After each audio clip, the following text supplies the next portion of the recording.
അസ്സലാമു അലൈക്കും. പരിശുദ്ധ ഖുർആനിലെ വളരെ പവർഫുള്ളായ 4 ആയത്തുകളുണ്ട്. തീർച്ചയായും മുഅ്മിനീങ്ങൾ ഈ ആയത്തുകൾ കാണാതെ പഠിച്ച് എപ്പോഴും ഓതിക്കൊണ്ടിരിക്കണം. ആരും തന്നെ ഈ ആയത്തുകൾ പഠിക്കാതിരിക്കരുത്.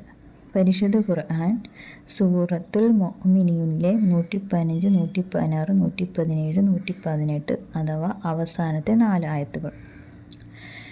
കിതാബുൽ അദ്കാറിൽ കാണാൻ നബി സല്ലല്ലാഹു അലൈഹി വസല്ലമ പറഞ്ഞു, ദൃഢവിശ്വാസിയായ ഒരാൾ ഒരു പർവ്വതം നീങ്ങണമെന്ന് കരുതി ഈ ആയത്തുകൾ ഓതിയാൽ അത് നീങ്ങുക തന്നെ ചെയ്യും. ജീവിതത്തിൽ വിജയിക്കാൻ, ജയിച്ചടക്കാൻ, ഉന്നതിയിലെത്താൻ തുടങ്ങിവെച്ച ഒരു കാര്യം പെട്ടെന്ന് പൂർത്തിയായി കിട്ടാൻ, ജീവിതത്തിൻ്റെ സകല മേഖലയിലും വിജയിക്കാൻ, വിജയികളാകാൻ ഈ 4 ആയത്തുകൾ ഓതുമ്പോൾ ദൃഢവിശ്വാസത്തോടെ പോസിറ്റീവ് മൈൻഡോടുകൂടെ വെച്ച് ഓതുക. ഉത്തരം ഉറപ്പ്. മത്സരാർത്ഥികൾക്ക് ഉപകാരപ്രദമാണ് ഈ ആയത്ത്. അതുപോലെ പഠിക്കുന്ന കുട്ടികൾക്ക് ബുദ്ധിവികാസത്തിനും ഓർമ്മശക്തിക്കും പഠനത്തിൽ ഉന്നതിയിലെത്താനും ഈ 4 ആയത്തുകൾ ഊതി വെള്ളത്തിൽ മന്ത്രിച്ചു കൊടുക്കുക. ചെറിയ കുട്ടികൾക്ക് വലിയവർ മന്ത്രിച്ചു കൊടുക്കുക. ഈ ആയത്ത് എത്ര വേണമെങ്കിലും ഓതാം. ചുരുങ്ങിയത് നിസ്കാരങ്ങൾക്ക് ശേഷം 3 വട്ടം ഓതുക.